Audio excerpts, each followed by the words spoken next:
The first thing I found was the size of it. Not the betrayal itself that came later, landing the way cold water does when someone throws it without warning. The first thing was the receipt. A tiny white strip of thermal paper, curled at the edges, with my brother's name printed at the top and a date stamped at the bottom that I had to read 3 times before my brain agreed to process it. I was standing in my wife's car in our driveway in Atlanta, looking for the registration because I'd promised to take the car in for brake work the next morning. And there it was, tucked behind the owner's manual like someone had hidden it in a hurry, or maybe just hadn't thought anyone would ever look. I held that receipt in both hands in the afternoon heat, the sun burning off the windshield, and I ran through every innocent explanation I could build. My brother borrowed her car.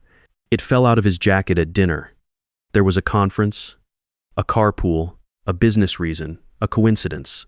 I built those explanations the way you build a wall, when you already know what's on the other side of it. Still, I built them. That night, my mother called. She said, "Marcus, whatever happens with the baby, you know you'll be a wonderful father." I went completely still. She hadn't asked me what was wrong. She hadn't asked why I'd been quiet all evening. She had just handed me that sentence, "Whatever happens with the baby," like it was normal, like it was comfort. I said, "Mom, what do you know?" The silence on her end lasted exactly long enough to answer every question I hadn't asked yet. My name is Marcus Webb. I'm 35 years old. I grew up in a house in Decatur where my parents kept the peace by deciding early on who was allowed to disturb it and who wasn't. My older brother Darius could disturb it whenever he wanted. That was always the arrangement, even before any of us had words for it. I need to tell you about Darius, because this story doesn't make sense without him. Not the version where he's simply a villain, but the true version where he is something more complicated and therefore more dangerous. Darius was 38, 2 years older than me, and he moved through the world the way certain men do, as though the room had been set up for his comfort before he arrived. He was good-looking in an easy way, the kind of man who got away with things because he smiled while he was doing them.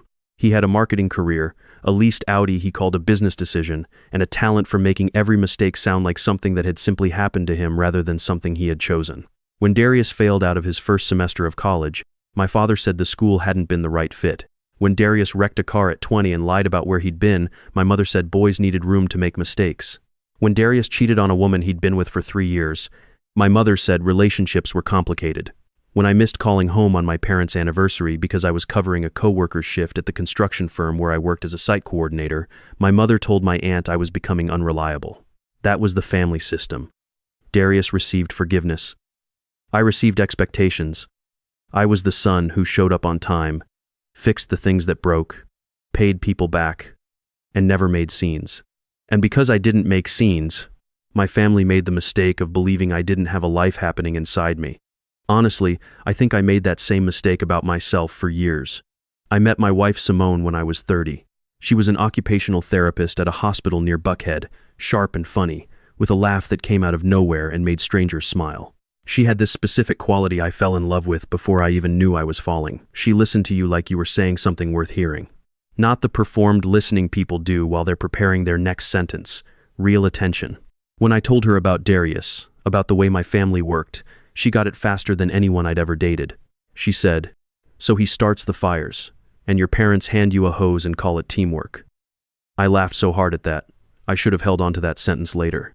I should have remembered that Simone understood exactly what kind of family she was marrying into, because that meant she couldn't have been entirely surprised by what happened. We got married after 2.5 years of dating, a small ceremony at a venue in Stone Mountain with 50 people, good food, and a speech from Darius that somehow managed to compliment me and dismiss me in the same paragraph. He said I was the most dependable man he'd ever known, then paused for effect and said, "Which I mean in the most generous way possible." Everyone laughed. I smiled because that was what I'd been trained to do. Simone squeezed my knee under the table. Later she told me it was a rude speech. I shrugged and said, "That's Darius." She looked at me for a long moment and said, "That shouldn't be enough of an explanation." She was right. It never should have been. The first 3 years of our marriage were mostly good. Not perfect, no marriage is, but real. We argued about money, about how much I worked, about how often my family made claims on our weekends. Simone said I shut down when things got hard, that I retreated into logistics and to-do lists instead of talking. She was right. I said she needed reassurance so often it made me feel like I was standing in front of a test I hadn't studied for. I was probably right about that too, but we were trying. At least I thought we were. Then somewhere around our 4th year, things shifted. Small things at first, the kinds of things you notice and then immediately argue yourself out of noticing. Simone started taking calls in the backyard, which was strange because our backyard was small and loud with neighborhood traffic. She bought perfume she hadn't worn before and said she'd been given a sample. She had late work meetings twice a week on evenings she'd previously always been home, and Darius, suddenly and without explanation, became very present in our lives. He started texting Simone about family dinners. He offered to help with things nobody had asked him to help with, picking up a cake for my mother's birthday, checking on Simone's car after she mentioned a rattle. He dropped by our house with no warning twice in 1 month. I noticed all of it. Of course I did. But there is a specific psychological trap that loving someone sets for you, where you have seen enough to know the truth, but you refuse to take the final step of believing it, because believing it would mean your whole life is different now. So I waited. I gave people room to tell me the truth on their own. That is a generous impulse. It is also, I now understand, the thing liars count on most. When Simone told me she was pregnant, I forgot every suspicion for about 5 minutes. She told me on a Wednesday night. I came home late, exhausted, and she was sitting at the kitchen table with a small box in front of her. I thought she'd brought home dessert from that bakery she liked on Peachtree. I opened it and found a pregnancy test wrapped in tissue paper. Positive. My whole body went still in that specific way that only happens when something enormous arrives before your brain is ready for it. Simone started crying, and I walked around the table and held her, and I remember saying, "We're going to be parents." Like I was hearing myself say it for the first time, trying to understand what those words weighed. For those 5 minutes, I was genuinely, completely happy. Then she pulled back and looked at me with an expression I couldn't quite name. Not joy, not exactly fear, something heavier. Something that looked like a question she was hoping she wouldn't have to answer. I told myself it was the enormity of the moment. I told myself pregnancy was emotional. I told myself what men tell themselves when they don't want to see what's right in front of them. That Sunday, we announced it at my parents' house in Decatur. My mother screamed with happiness, actually screamed, and pulled Simone into a hug that lasted almost too long. My father slapped me on the back and said it was about time. Darius was at the table. He went pale for just a second. Then he raised his glass and smiled too wide and said, "To Marcus and Simone. The serious one finally has something to celebrate." Everyone laughed. I looked at Simone. She was staring at her plate. Then I looked at my mother. She was looking at Darius. Not at me. At him. That moment should have changed everything. But I wanted a family of my own so badly that I let happiness make me stupid. The following weeks were strange in ways I kept rationalizing. My mother became newly protective of Simone in a way that felt less like warmth and more like management. If I asked Simone why she seemed tired, my mother said not to stress her. If I suggested scheduling appointments together, my mother said to give her space. One evening at dinner, I made a joke about baby names. Darius choked on his drink. Simone excused herself for the bathroom. My mother immediately changed the subject. I thought, that wasn't nausea. But I still waited. I gave them all room. The receipt I'd found gave me the courage to stop waiting. It was a Thursday afternoon when I found it, and I sat in the driver's seat of Simone's car with the door closed and the Atlanta heat pressing against the windows, and I held that piece of paper, and I understood for the first time that there is a difference between suspecting the worst and knowing it. Suspecting hurts like a wound you're not sure is real. Knowing hurts like gravity. I called the hotel. Kept my voice level and calmed something about a corporate expense reimbursement. I needed to confirm details. The woman at the desk confirmed the room had been checked in under my brother's name with one guest. She wouldn't tell me who. She didn't need to. I sat in that car for 20 minutes. My hands didn't shake at first, and that surprised me. I had always assumed that betrayal would feel explosive. It didn't. It felt like the sound going out of the world. When Simone came home that evening, she was carrying grocery bags and talking about how the traffic on 285 had been unreasonable, like the world was still normal, like Tuesday was still Tuesday. I placed the receipt on the kitchen counter.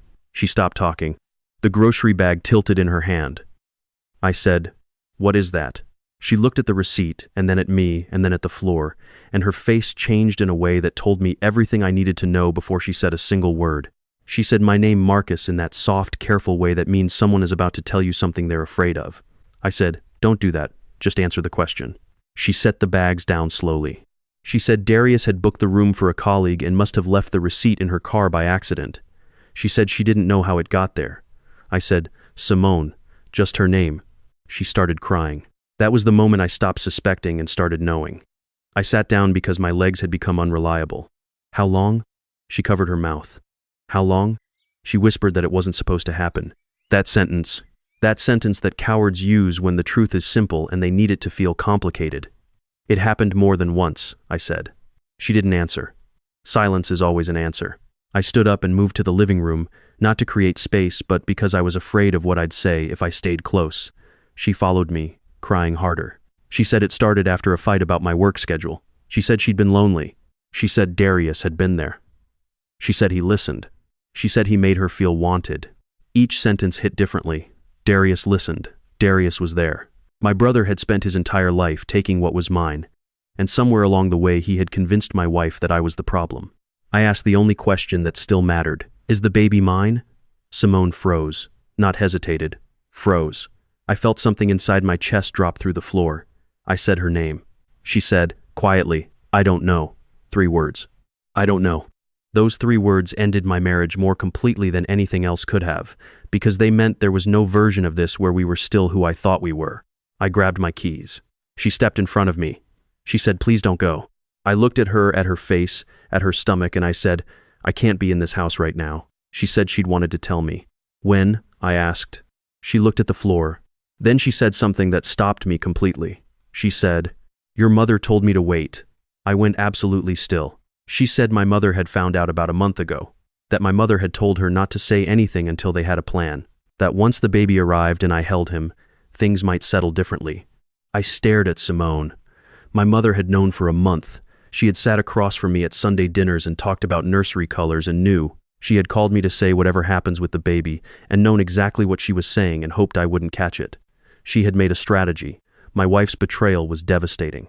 My brother's betrayal was what I expected from a man who'd spent his life not paying his debts.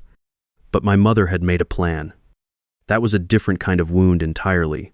I slept in my truck that night outside a motel on the south side of Atlanta. At 2:47 inches the morning, Darius texted me. He said he'd heard Simone and I were having problems and I shouldn't do anything I'd regret. I stared at that message until my eyes hurt. Then I typed, you slept with my wife. The typing bubble appeared, disappeared, appeared again. Then he sent, it's complicated. I put my phone face down on the passenger seat and laughed in a way that scared me. The next morning I drove to my parents' house. My mother answered the door in her robe, already pale. That told me Simone had called ahead. My father was in the hallway behind her. Darius's car was in the driveway. Of course it was. The golden child runs home when the consequences show up. I walked past my mother without touching her. Darius was in the kitchen, coffee in hand, looking almost bored. I said, get up. My mother gasped. She said, Darius, let's all sit down. I turned to her. You knew. Her lips started moving. My father said to watch my tone. That was my father, his family on fire, and he was focused on volume control. I looked at Darius. How many times? He sighed, like I was being inconvenient. Ethan, you need to calm down. I said, how many times, Darius? He said it wasn't some ongoing thing. My mother said he'd made a terrible mistake. I turned to her slowly. A mistake. She nodded. Her eyes were filling. Your brother is sorry. Darius was not sorry. Darius looked mildly put out that consequences had found him before he'd finished his coffee. My father said this was painful for everyone. I said, no, Dad. It's painful for me. For everyone else, it's just inconvenient. Then my mother said the thing that told me everything about whose side she'd chosen before I walked in. She said, Marcus, that baby needs stability. I looked at her. Whose baby is it? Nobody answered. My father said they didn't know that yet. I felt my face go numb. My mother stepped closer. Biology isn't everything, she said. There it was. Biology had been everything when Darius needed loyalty. Biology had been everything when my mother wanted her sons at Sunday dinner. Biology had been everything when I was told to forgive him because he was my blood. But when I might be the one absorbing the consequences of his choices, suddenly biology was a flexible concept. I said, you want me to raise his child? My mother cried harder. I want you to think about the innocent baby. I said, no. You want me to think about Darius? My father said he was asking me to be a man. I looked at him and said, quietly, you're asking me to be a signature on a birth certificate. That's different. Darius stood up.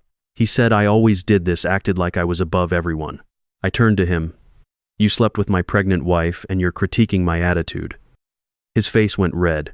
He said Simone had come to him because I was cold, because I thought fixing things around the house made me a husband. That one landed because good lies always carry a splinter of truth. I was not perfect. I worked too much and I shut down and I could be hard to reach when I was stressed, but I had never reached into his life and called it complicated. I hired a lawyer named Denise Carter 2 days later. She had the calm, steady manner of someone who'd watched people discover that love and legal liability had very little to do with each other. She listened without interrupting. Then she said, "Don't sign anything, don't agree to anything verbally, and don't put your name on a birth certificate until a DNA test confirms paternity." She said if Simone agreed to prenatal testing, we could get answers before the birth. Simone agreed. I didn't expect that. I think she was tired of the weight of it. We met at a clinic on a gray Tuesday morning. She looked exhausted in a way that had nothing to do with the pregnancy. In the waiting room, she tried to speak to me. She said she'd never wanted to hurt me. I said, "That doesn't help."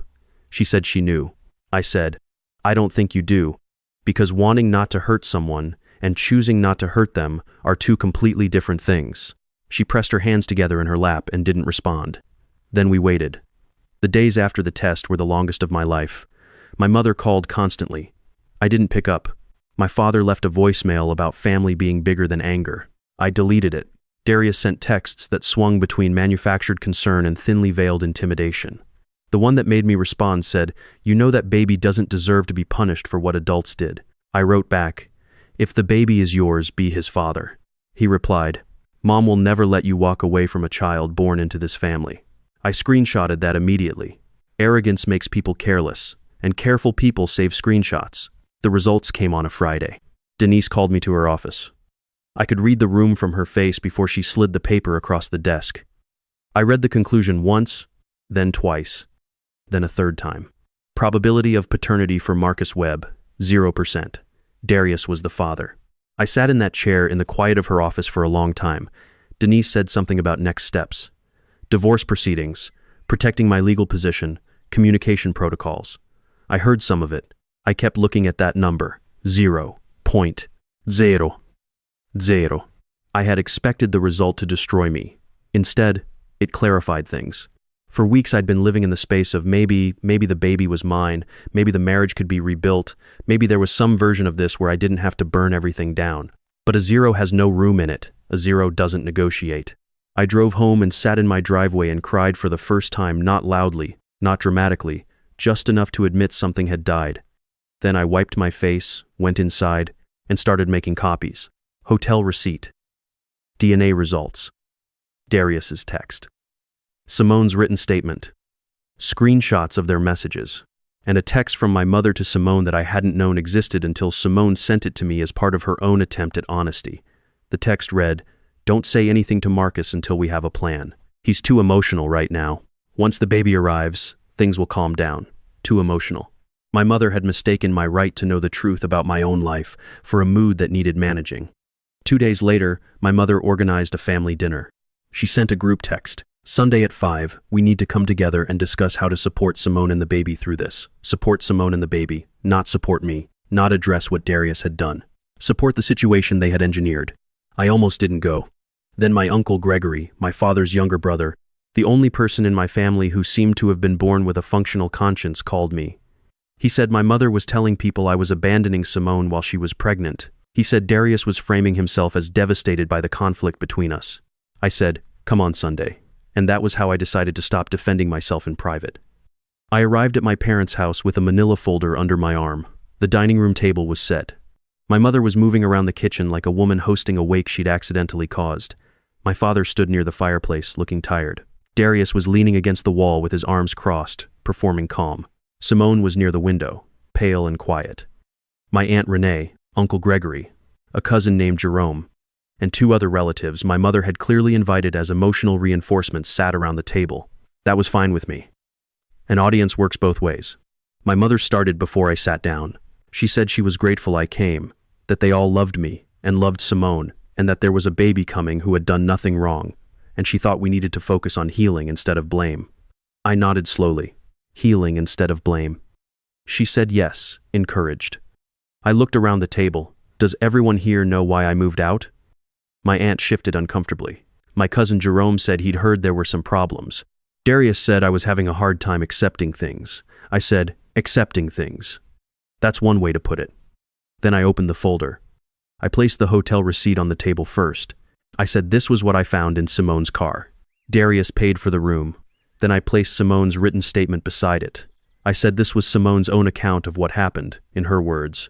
My Aunt Renee made a sound like someone had hit her. Uncle Gregory closed his eyes slowly. Then I placed the DNA results in the center of the table. I said this was the prenatal paternity test from an accredited lab. And I said, I am not the father. Nobody moved. Darius's expression went blank. My mother covered her mouth. Simone looked at the table. Jerome whispered something I didn't catch. My father picked up the paper and read it and set it down carefully, like it was hot. I looked at Darius. Congratulations. He said those tests could be wrong. I pulled out the lab's certification documentation. I said Denise would be happy to arrange another test after the birth, but that this one had chain of custody confirmation and had been reviewed by Simone's doctor. Darius said nothing more. My mother was sobbing. She said, please don't do this in front of everyone.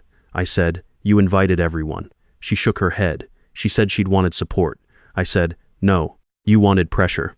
My father said this was still a private family matter. I said, it stopped being private when you started telling people I was abandoning my pregnant wife. My aunt looked at my mother. Sandra, is this true? My mother cried harder. She said she was trying to protect the baby. Uncle Gregory said, no, you were protecting Darius. The room went still in a way that I will remember for the rest of my life. Darius said for Gregory to stay out of it. Gregory stood up. He said Darius had slept with his brother's wife and didn't get to give instructions. My father rubbed his face and asked me what I wanted. I said that was the first good question anyone had asked me. Nobody spoke. I said I wanted a divorce. I wanted my name off the birth certificate. I wanted all communication from Simone to go through lawyers.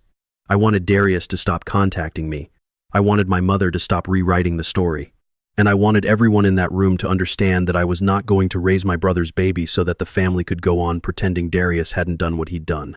My mother whispered, but the child is innocent. I looked at her. Yes, and because he's innocent, he deserves the truth, not a fake father and a fake marriage, built on everyone being too afraid to say Darius's name out loud. I stood. Darius said I was enjoying it. I turned to him. No, that's the difference between us. You enjoyed taking my wife. I am not enjoying giving her back.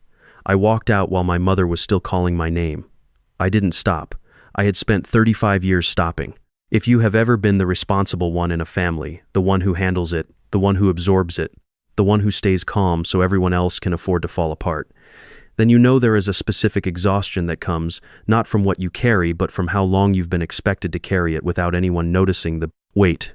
This story hit me the way it hit me, because Marcus didn't explode. He documented, he waited. He walked into that room with proof instead of feelings, because he knew that in his family, feelings had always been dismissed and paper could not be argued with.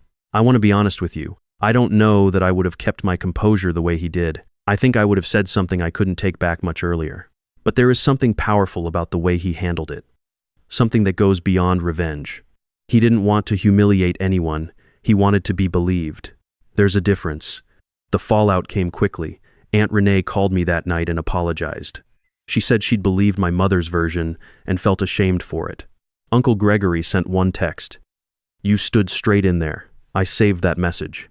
Darius's girlfriend found out shortly after and ended things. She'd apparently been under the impression Darius was dealing with family stress, not that he had fathered a child with his brother's wife.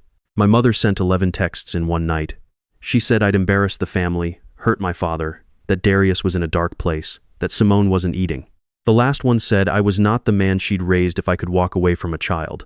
I replied once. I said, I am exactly the man you raised. I'm just the version who finally stopped cleaning up after Darius. Then I blocked her. The divorce was difficult in the paperwork sense, but quieter than I expected. Simone didn't fight much. I think she knew there was nothing left to fight for. She moved in with her sister in East Atlanta. Darius did not move in with her. That detail told me everything about the kind of father my mother had been trying to volunteer me to become. About a month later, Simone asked to meet. I almost said no. Then Denise said closure can be useful as long as you keep your personal life and your legal exposure in separate compartments. So I went. A coffee place on Edgewood Avenue, a Tuesday afternoon. Simone looked like someone who had put something down they'd been carrying too long. She said Darius didn't want to be involved. I stirred my coffee. I said I was shocked. She flinched. I said, I deserve that. I looked at her. No, you deserve honesty. Sarcasm is just what I have available on short notice. We sat in silence for a while. Then she said, "Your mother told me you'd come around eventually." I said quietly, "My mother has mistaken obedience for love my entire life." Simone nodded. She said she didn't expect me to forgive her. I said good. Then she said, "But I am sorry, Marcus. Not just because it fell apart. Because I made choices. I lied to you. I let Darius convince me you didn't care, and I used your quietness as an excuse instead of a reason to talk to you." That was the first real apology she'd given me. No hormones. No, it just happened. Just ownership of what she'd done. I appreciated it. I told her I hoped she became a better mother than she'd been a wife. Her face crumpled, but she nodded. When I left that coffee shop, I didn't feel free.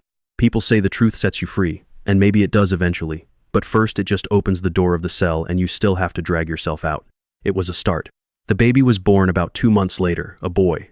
Simone named him Caleb. She sent a message through her sister. He was born healthy, and she thought I should know. There was a photo attached. He was tiny and red-faced and wrapped in a blue blanket and completely innocent of every adult who'd built a life of lies around the fact of his existence. I stared at that photo for a long time.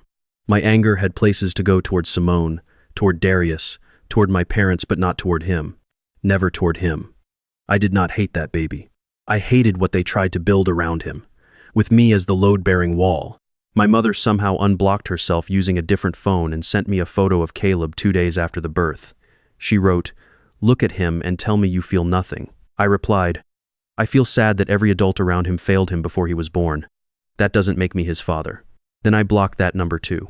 My father came to my apartment about 3 months after the divorce was finalized.